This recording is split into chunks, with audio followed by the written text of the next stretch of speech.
Have you ever had some things that you find hard to get rid of, maybe because they look nice, or maybe just because they have an attachment to you? Maybe they hold some sort of memory. In today's video, we're going to see how we can use different flat pieces inside our art book. These are just some examples, and if you have anything specific that you would want me to show you how it can be used in an art book, let me know in the comments below. One of the things could be loose pieces of paper. There is the Play-Doh dinosaurs that one of my siblings got from a Wendy's kids meal. One of the things that you could do here is take pieces of it, if you're trying to scavenge just pieces of it, or even just glue the whole thing into it. For me, I just cut off the pieces to have the memory of it, and then I put it inside my art book. Now, the additional thing I did was draw things similar to it, things I couldn't have collected, such as the Play-Doh. I decided to design a dinosaur, and I decided to design a drawing of some Play-Doh. And keeping the theme, I decided to draw it all purple.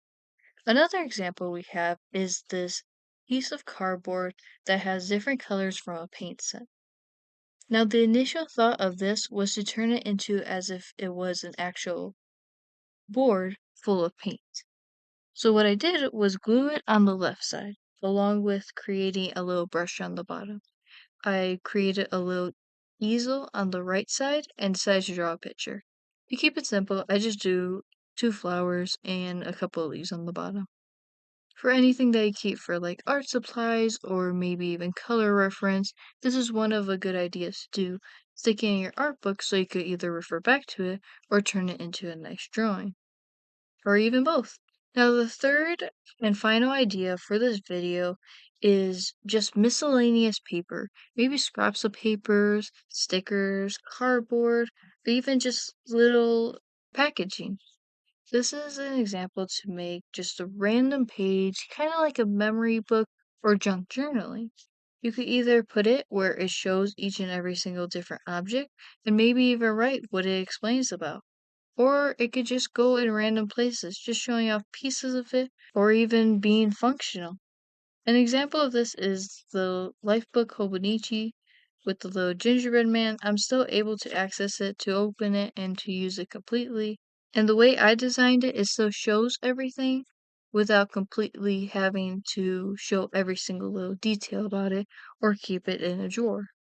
This is also similar to the art supplies, where you could have each and every individual one and then either draw a picture with it or just have it to reference back to. So these are how all three of them have turned out.